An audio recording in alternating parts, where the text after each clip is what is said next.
Hi, I'm recording this for the third time. 'Cause I don't know, I'm out of practice, I guess. Yes, recording is on. Okay, cool.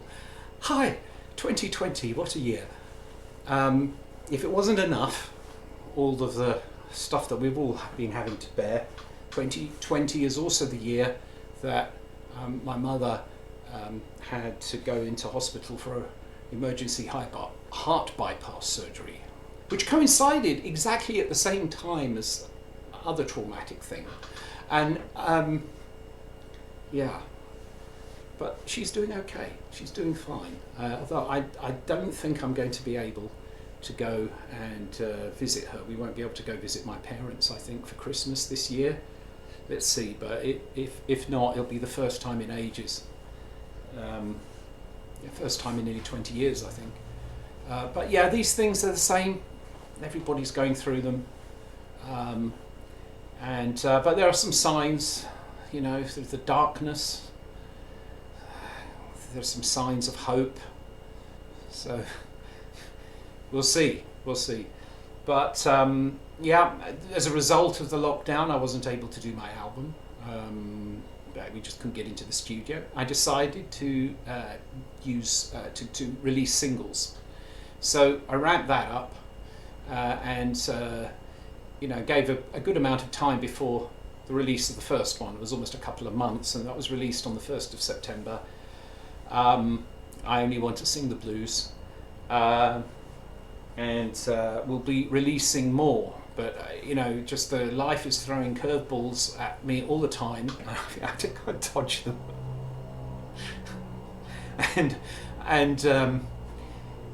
But it will happen. The next one, I believe, because it's all juggling these things, it looks like the next one is going to be a song I wrote a couple of years ago, so it's a relatively recent one. It's called God and the River. It's not actually religious.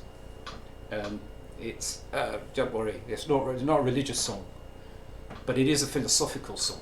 It's sort of philosophy of life, somewhat inspired by Alan Watts. I'm hoping to release that. I've got a video ready for it, so maybe that will do the push on there. Need to figure out how to do the advertising for it, because Facebook can't stop my advertising. Got no idea why. It's just they disabled my ad account, and there's no reason why. And of course, they're not looking into it, and so I've got to just figure out, because there's no point in doing the video unless I can somehow get. So I have to pay people to come, So this is the reality of music these days. You make a song and you put it out there. You have to pay for people to come and listen to your music. But anyway, it's going to come along. It's hopefully not too long before. I'll try and get it out before Christmas. The next one. So anyway, but what I really wanted to talk about was the Phi programming language, because this is a programming language I've been sort of chewing on for at least 10 years, probably more. And a few years ago, I had, or maybe about 5-6 years ago, I had an insight in the way of looking at programming that was a little bit different. And so then I've been kind of searching on and off for a way of expressing it. So I think I've got now a formula that will work, if you know what I mean. So I've come up with the syntax. I've taken antler by the antler 4 by the horns, or should I say antler 4 by the antlers, which is it's basically a tool for generating parsers. So you can use it for the front end of a compiler or an interpreter, and so that is able to read code written in Phi and then execute it sort of on the fly. And I got it to the stage today, in fact, where I could make a function. The function could run an algorithm. I'm just using calculating the square root using Newton's method as an example. It's very simple. It calculates it, returns the result, and can put it in a variable, can print it. And so this means that phi is now at the point where I could demonstrate the principles behind it. It's not something I really wanted to sort of show before I reached a certain point where you could see, at least a good part of the picture. So I'm excited about that, and I'm planning to. I'm going to organise a reveal, because now I am ready. There's nothing stopping me from doing a reveal on the Phi programming language, and then that will give me something to stream again, because I'd like to do some streaming. As you may know, a few years, well, it's about a year ago, I stopped, but I have been streaming development of a toy video game engine written only in C. Just to see what would happen, and I shelved that at a certain point because it was just, I wasn't learning anything much anymore. I'd answered a lot of the questions that I had basically been looking to answer, and so that was fine. But this will give me the opportunity to have something to stream development of again. So I think that would be quite nice. So look out for that. And you might ask Phi, why is it called Phi? Well, Phi is the end of if. If you're familiar with like Bash or Algol 68, I think is the first time it came in, is like the if statement, where the end of the if statement is marked by using the keyword Phi, the if in reverse. So if is the end of Phi, because there is no control flow if statement in Phi. But it's also called Phi because it's a functional imperative language, in the sense of it's neither one nor the other, or it's both, depending on which way you look at it. Functional programming languages really do not like state. I mean, the principle of a functional programming language is that there is no state. That is, no memory. You put in a calculation, say like, here's, example of functional programming, 4, 3, multiply them together. 4 and 3, multiply them together, you get 12. So there's nothing to remember. You need it, you calculate it, you've got it. It's great when you don't need to worry about things that you have to remember, because it makes programming so much easier. A lot of the problems that we get with, or makes programming difficult, is managing state. So functional programming just gets rid of that problem by getting rid of state,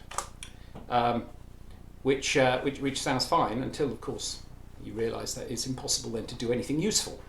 You couldn't have like bank software that was stateless, because everybody has to have, at least you've got to know how much money everybody has in their account and which account belongs to which person.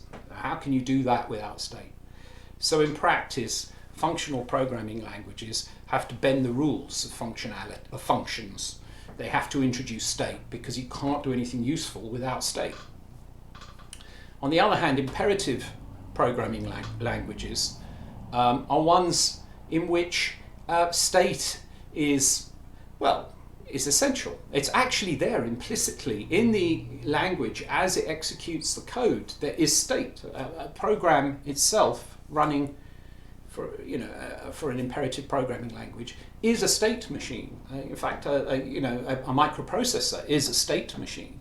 It's all to do fundamentally with state and sequence of instructions which are executed one after the other. So in a functional domain, you don't have that. You've just got here. This is a box that magically gives you an answer, right? And in imperative programming, you have to give a series of instructions as to what you want. Okay. Well, Phi is sort of neither or both, depending on basically, it's not functional because it embraces state, and it's not imperative because you don't do that. You do not state your instructions in that way. And so what you've got is something either bridges the two or denies the two, depending on which way you're looking at. And I've got it to this state where I can see that it would work. It would actually, I proved the concept about 3 years ago. I had a previous attempt at this. And I was able to have, like, you know, I had a demo of things bouncing around on a screen and so on using these principles. But now it's really, really quite nice. The language is really simple, but it should allow complex functionality in this way. And you can guess that it is a declarative language, we can say. You make declarations, and from those declarations, the thing flows out. And so I'm really excited to that I'll be able to demonstrate that. So that's something that I'm planning to do soon. So keep your eye out for it. In the meantime, have a great 2021. I know that it's a little bit early, but don't know about you, but I see not too much of a reason for hanging around too much more in 2020. We're nearly there. So let's hope we get to 2021, and here's to a 2021 where we start putting some things right. Right? Take care, everybody. See you soon. Bye.